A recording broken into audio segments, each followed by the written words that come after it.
may sira, huwag kang matakot, may paraan basta't subukan. Konting tiyaga, konting diskarte, DIY ang susi sa bawat problema. Mula sa bahay hanggang sa kapitbahay, may bagong kaalaman araw-araw. Hacks at tips na siguradong praktikal, sama-sama tayong matuto. Daddy, tara na. Yan, tanggalin natin yung mga screw nya para matanggal natin tong cover nya, para makita natin yung loob, yung circuit nya, kung may problema ba talaga doon. Tara, buksan natin mga kadadi, no? So yan, natanggalan natin yung cover at i-check natin yung possible na sira nitong air fryer na to, no? So yan, check muna tayo mga kadadi kung may mga continuity, no? So yung mukhang natumbok na natin yung sira, may hindi tumunog, may hindi nag function na piyesa. So tara, tingnan natin kung ano ba tong piyesa na to. So ito, ano bang laman na ito mga kadadi, no? Open natin, no? So iyon mga kadadi, yung thermal fuse nya bumigay na, no?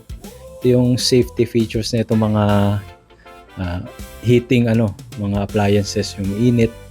Pag na-reach niya yung init, nag-ano siya, nasisira, bumibigay, no? So yun, no? Nag-overheat siguro to or katagalan, no?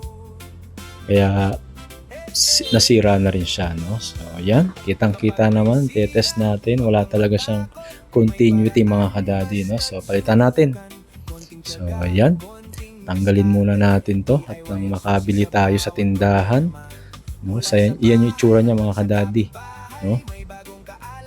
So ito yung nabili ko sa tindahan mga kadadi, no? Tara, kabit natin to para makita natin kung ito ba talaga ang sira lang, no? So yan, kabit natin. Hacks and tricks na mapapakinabangan, kaalaman ng ating puhunan. Daddy, tara na, walang imposible kapag may tiyaga. Ito mga kadadi, kinikrimp ko lang siya mga kadadi.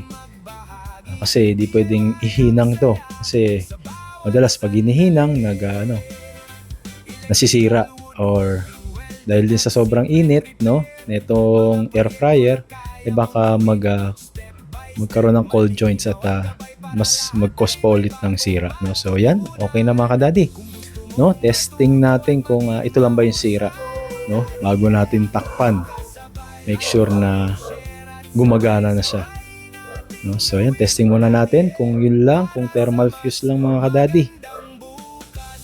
So yun, gumana, isang saksak lang pala niya mga kadadi, ilaw na siya, gagana. Tingnan natin kung nagpa-function, no? So yun, okay naman mga kadadi, no? Nagpa-function naman siya, lahat ng niya, knob niya and push button ay gumagana, no? So lahat nagpa-function naman mga kadadi. Tara, testing natin kung may init naman, no? So yan, naglagay lang tayo dyan ng Jollibee one piece chicken joy, no? Testing lang natin kung umiinit mga kadadi, no? So mukha namang umiinit na siya mga kadadi, no? So yun, balikan natin yung cover nya, no? At testing natin ulit after nating ibalik yung cover para sigurado tayo na talagang gumagana siya, no? So yun. Daddy, tara na, DIY para sa ating pamilya. So yan mga kadadi, no? Naikabit ko na yung mga screw.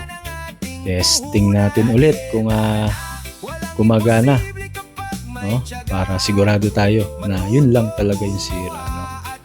So yan, saksak natin sa outlet. Sa bawat sandali, electrical, woodworking, welding at simpleng repair, mga proyekto na kaya mong gawin, step by step, malinaw ang gabay para Yun, gumana mga kadadi, no? So yun, okay na to mga kadadi. So yun lang yung sira niya, no?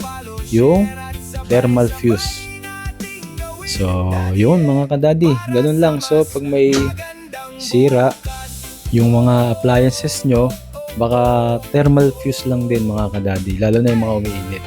No? So, thank you mga kadadi. Thank you for watching. Bye-bye!